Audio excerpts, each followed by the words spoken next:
चंद्रशेखर दलितों की आवाज बनने की तरफ कदम बढ़ाया। अब कई लोग ये कहते हैं कि चंद्रशेखर ने कहा कि काशीराम जी, मायावती जी ने अच्छा काम किया, फिर एक साइडलाइन से रास्ता निकाल लिया। ठीक है। अब बहुत लोग ये सवाल पूछते हैं कि जैसे आरएसएस बीजेपी के लिए काम करती है, ठीक है, वैसे आप क्यों नहीं काम करते थे बीएसपी के लिए या काशीराम जी की जो पार्टी थी उस सोच के लिए? आपने अपनी अलग लाइन बनाई जो उनको डेंट कर रही है या बहुजन समाज के वोट को बांट रही है? आप बहुजन समाज की परिभाषा समझते हैं? हाँ। किसे कहते हैं बहुजन समाज? हर वो व्यक्ति जो उपेक्षित है। नहीं नहीं, ऐसा नहीं। उसको हम लोग शोषित वंचित समाज कह सकते हैं। बहुजन समाज एक समीकरण है जो माननीय काशीराम साहब ने बनाया, कमजोर वर्गों के लोगों का संगठन का, जिसमें वो दलितों को जोड़ते हैं, पिछड़ों को जोड़ते हैं, आदिवासियों को जोड़ते हैं, मुसलमानों को जोड़ते हैं, जो अन्य धार्मिक अल्पसंख्यक हैं कन्वर्टेड, उनको जोड़ते हैं। और उनको जोड़ के वो ये कहते हैं कि 85% लोग हैं जो भारत में अन्याय का, अत्याचार का, जुल्म जाति का सामना कर रहे हैं और जिनके साथ रिसोर्स में भेदभाव हुआ है। और ये बात फैक्ट भी है। फैक्ट इसलिए है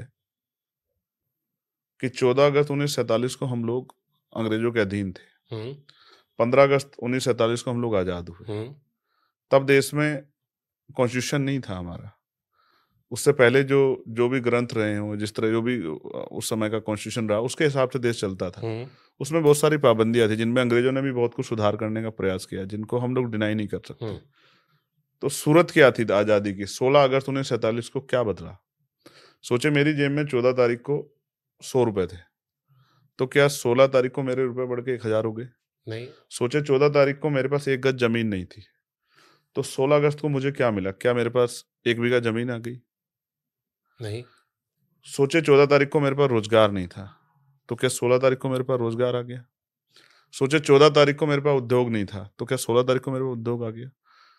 तो आजादी के साथ जो साधन संसाधन है उनमें भी बंटवारा होना चाहिए था और एक ऐसा सभ्य समाज बनता जिसमें सामाजिक तौर के साथ साथ संविधान ने तो सामाजिक तौर पे बराबरी की बात की है, लेकिन आर्थिक तौर पे भी एक बराबरी की का प्रयास होता, जिसका डॉक्टर अंबेडकर ने जिक्र किया संविधान सौंपते हुए कि आज हम 26 जनवरी 1950 को विरोधाभास की जिंदगी में कदम रखेंगे।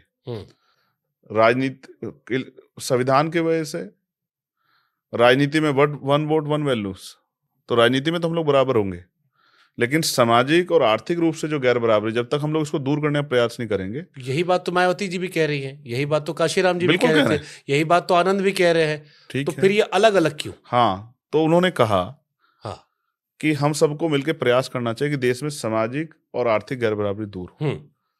तो बाबा साहब